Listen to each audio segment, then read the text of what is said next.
새해 우리에겐 희망과 소원을 최소한 한 가지 이상씩 품고 시작했습니다. 저는 개인적으로는 건강하고 제가 알고 있는 모든 자들이 예수님을 잘 믿고 형통한 삶을 사는 것입니다. 그래서 지난주에 설날이었잖아요. 세뱃돈 주면서 세배하는 우리 조카들한테 올해는 꼭 예수님 좀 잘 믿어라 그렇게 얘기했었습니다.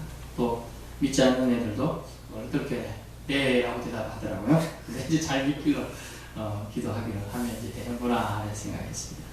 소원은 지극히 개인적입니다. 하지만 시대의 아픔을 품고 기도한 한 인물이 오늘 본문에 나옵니다. 그는 하박국 선지자였습니다. 그는 BC 605년경에 그 이전에 사실 예언되었던 사람이에요.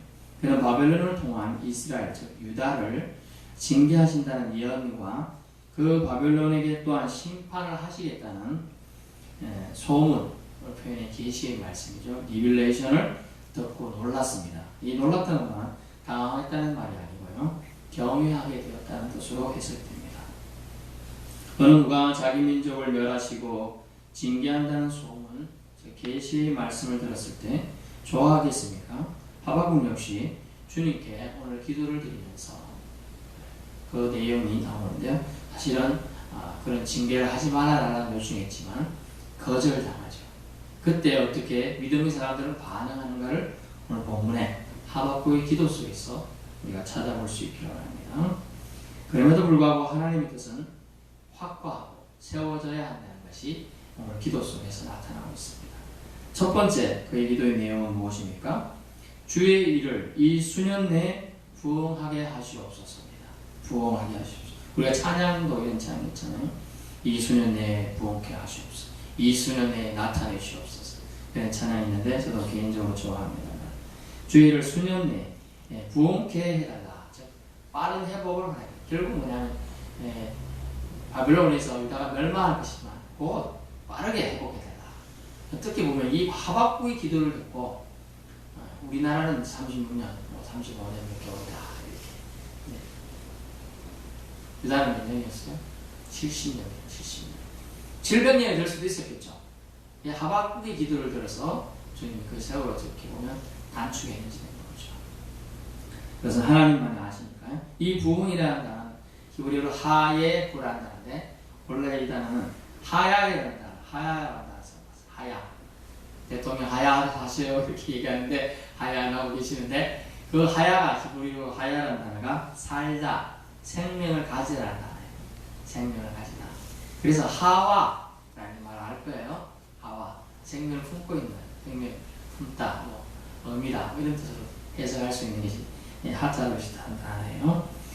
강조형이다. 하야의 강조형이 바로 하예후, 생명을 더 강하게 만든다. 이것이 부흥이죠. 리바이벌이라고 해석하지만 그런 단어입니다. 이 단어는 원래 강조 형태로 쓰였기 때문에 반드시라는 단어를 첨가하면 해석이 돼요. 그래서 주의 일을 수년 내에 반드시 부흥하게 하옵소서. 이게 더 명확한 단어예요. 원래 부흥이란 질병 번민으로부터 벗어나게 하는 그 의미가 있어요. 건강도 회복하고 치료도 하고 더 나아진다는 의미가 있죠. 꼭 반드시 계속해서 주님의 뜻을 나타내시는데 그 뜻 속에서 우리를 긍휼하게 여기시고 부흥케 하시고 당신의 뜻을 세워지는 일을 해달라는 얘기죠. 결국은 부흥케 하소서, 반드시 부흥케 하소서. 이스라엘에 대한 하나님의 징계를 피할 수 없음을 알았을 때 이 선지자의 마음은 어땠을까요? 어떻게 보면 큰 낙담에 빠질 수도 있어요. 하나님 날 사랑하신다면, 내 기도를 들으신다면 차라리 이스라엘에게 유다에게 온 징계 자체조차 징계가 아예 오지 않게 하면 얼마나 좋겠느냐. 그러나 하나님은 그것에 대한 침묵하셔요. 내가 정했다 하고 가만히 계시는 거죠.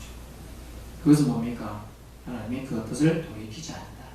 돌이키지 않는데 우리는 어떻게 해야 돼요? 떼쓰면 안 돼요. 너무 깜짝 때를 쓸 일이 아니라는 걸 오늘 하박국의 기도를 통해서 알 수가 있어요. 우리는 어떻게 해야 되냐? 미가서 6장 8절에 우리 지난번에 봤습니다만 제가 6장 8절 읽어드리겠습니다. 사람아 주께서 전한 것이 무엇임을 네게 보이시나니 여호와께서 네게 구하시는 오직 정의를 행하며 인자를 사랑하며 겸손하게 네 하나님과 함께 행하는 것이 아니냐. 아멘. 주께서 정의를 행하시기 위해 작정하셨어요. 공의를 행하시기 작정하셨어요. 유다의 부패함을, 타락함을 어떻게 바벨론을 통해서, 징계를 통해서 수정하고 고치고 개혁하고 회복하기를 원하시는 것이 하나님의 정의고 공의입니다. 그것을 세우는 거예요. 그럴 때 인간의 반응은 어떻게 해야 돼요? 겸손하게 네 하나님과 함께 동행하는 겁니다. 그 하나님의 뜻을 받들고 순응하는 거예요. 거절하지 말아요. 어떻게 했어요? 어떤 한 선지자, 눈물의 선지자를 어떻게 했어요? 에레미야 항복하라 그랬잖아. 항복. 그래 항복 안 하고 버티다가 온 포로로 잡혀가게 되지 않습니까? 시드기하고 눈을 빼고 끌고 가고 사람을 죽이고 그런 일을 당하게 될 거야. 그러니 무조건 항복하라고 말하는 거예요. 사람이 그 길을 이사야나 에레미야나 에스겔이나 예언할 때 어땠습니까? 그런 슬픔이 올 것을 알 때, 예언했을 때 순종하면 되는데 순종하지 않는다는 거죠. 우리가 여기서 배울 점은 뭡니까? 하나님을 원망하지 않는 신앙과 순종하는 신앙을 배워야 된다는 거죠. 이런 고초를 당하지 않게 하는 거예요. 하나님 뜻 아니에요. 이것이 바로 똑같아요. 신라곤한 아담과 하와와 똑같지 않습니까? 자기들의 잘못은 인정치 않고 왜 에덴 동산 가운데 선악을 알 수 있는 나무를 심어두셨나 했잖아요. 지금 심어두지 않았으면 이 문제가 안 생겼을 거 아닙니까? 그 얘기랑 똑같은 거예요. 우리에게 고통을 아예 주시지 마시지.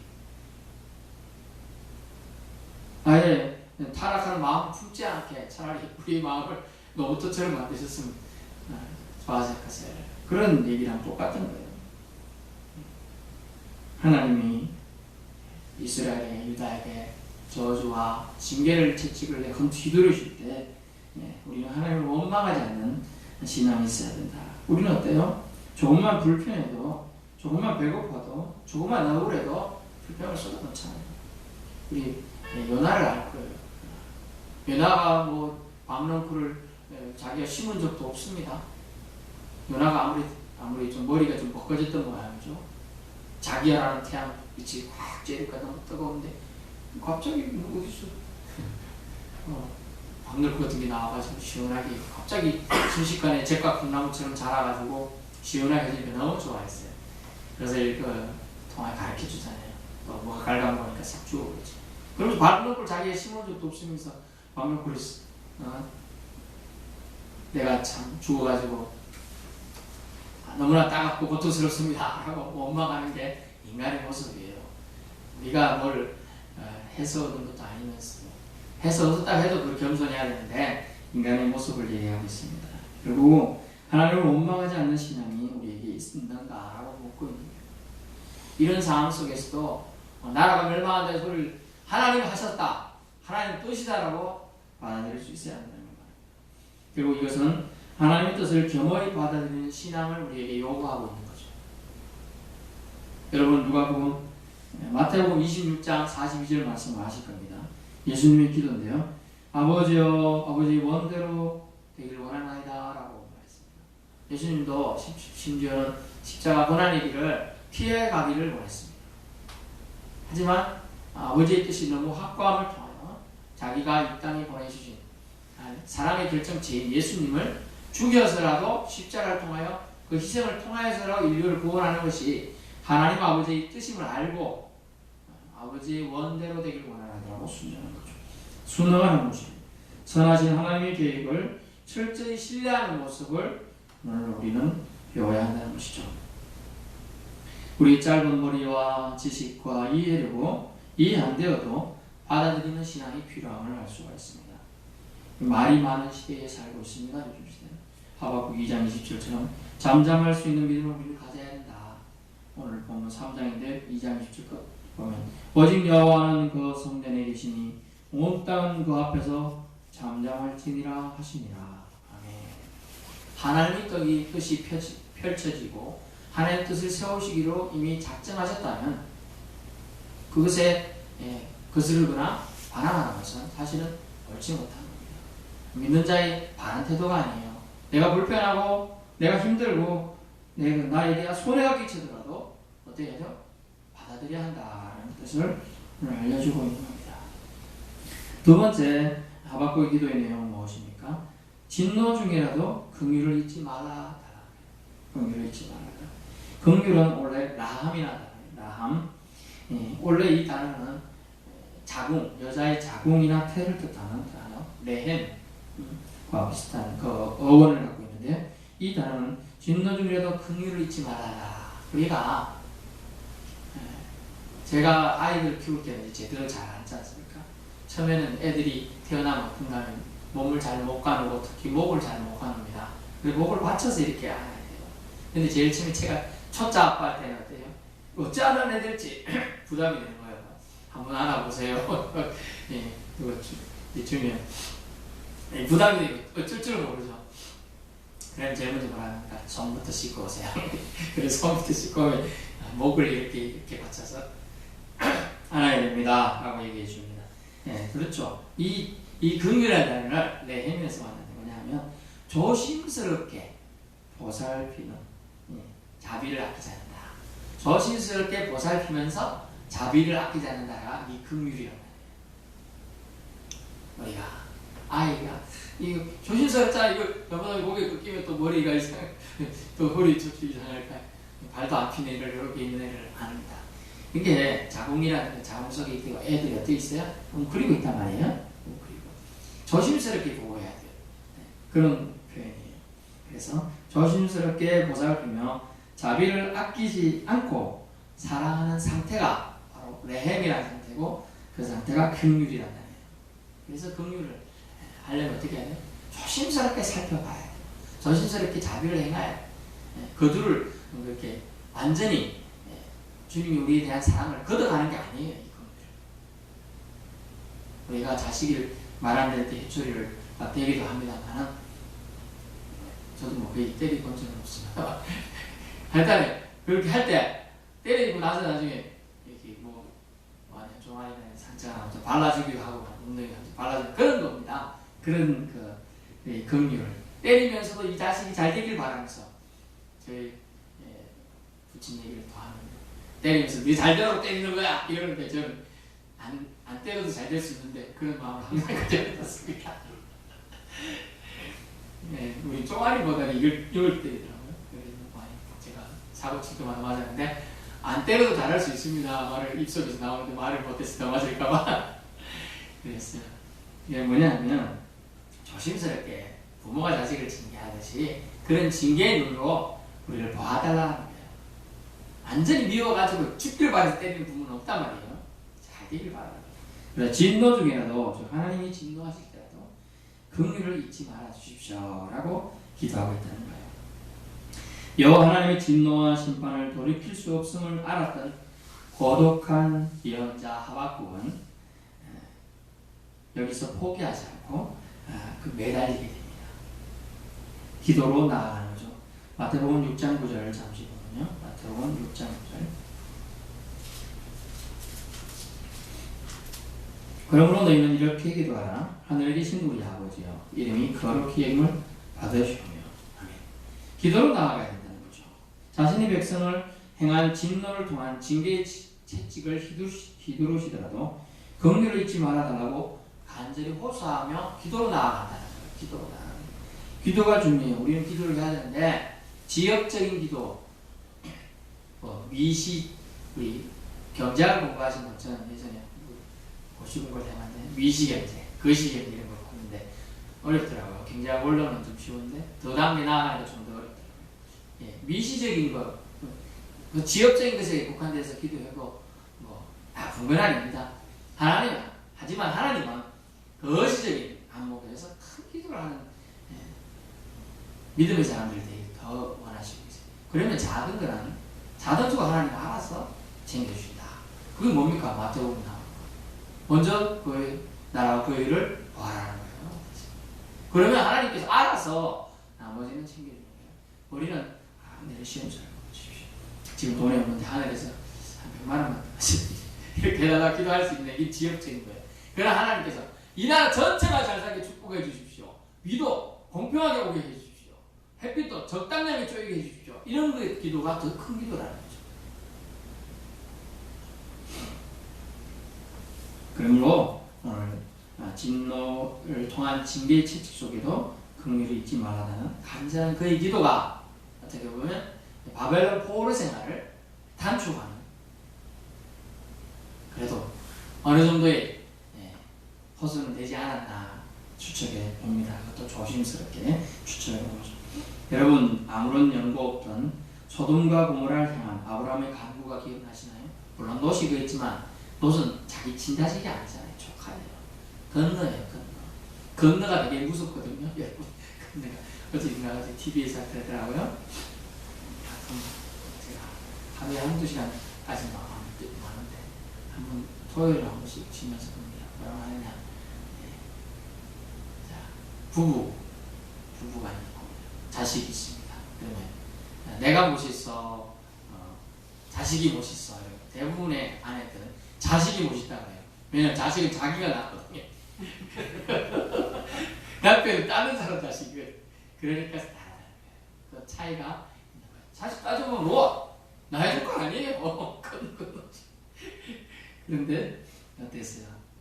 주님이 소돔 고모라스를 멸망한다는 천사들의 소식을 통해 접해들었을 때가 됐습니까? 그건 기도합니다. 의인 50명이 있으면 주님 멸하시겠습니까? 근데 그 전에 뭐라고 질문합니까? 솔직히 몇 명이 있으면 그 성을 멸하지 않겠냐 먼저 질문을 한다는 거죠.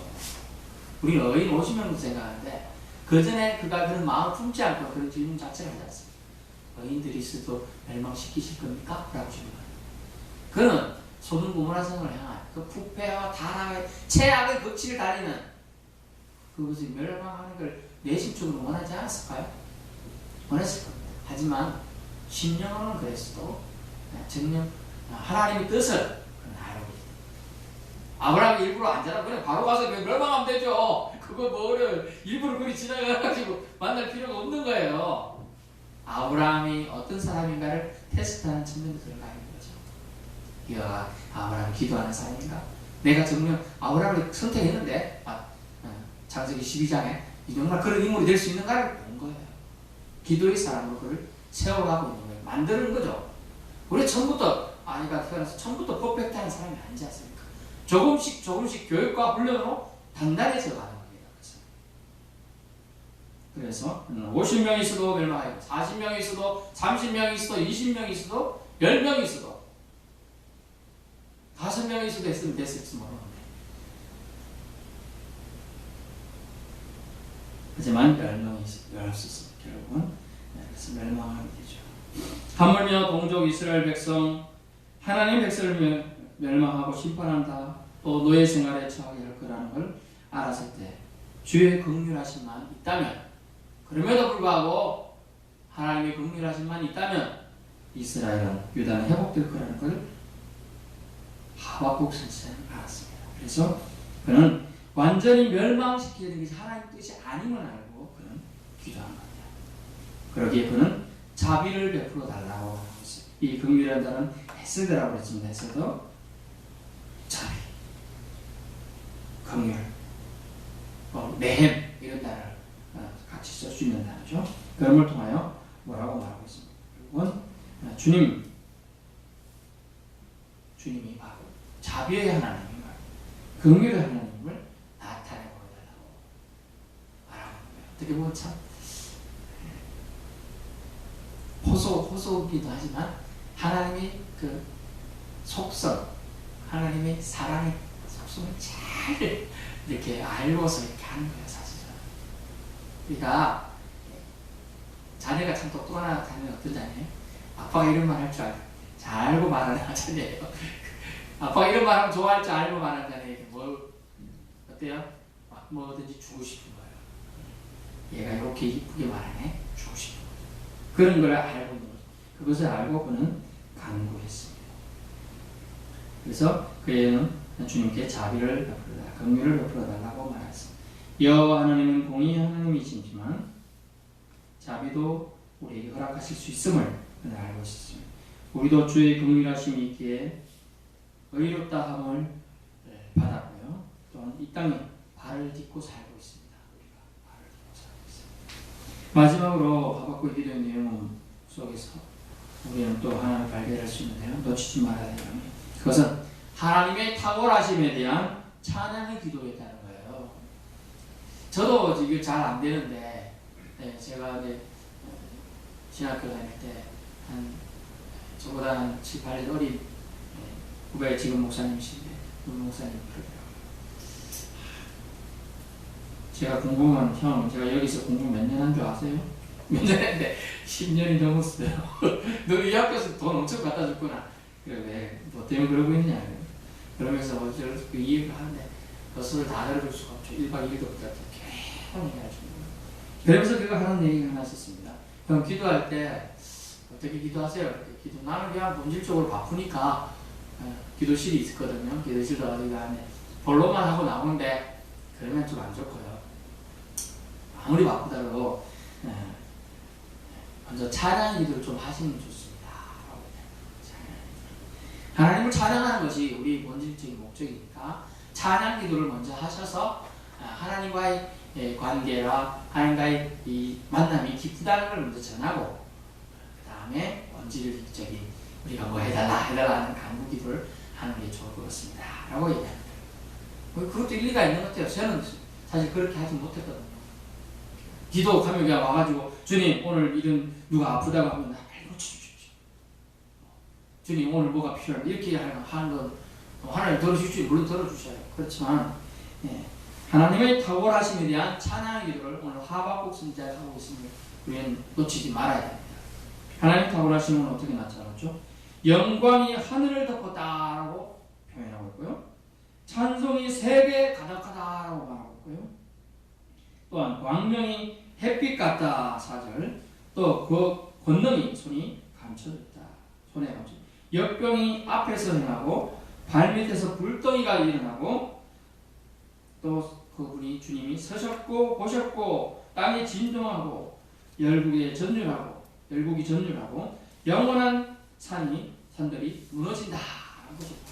그러면서 여호와의 영광이 얼마나 탁월하며 하나님의 위대하심을 찬양하고 있다는 거죠.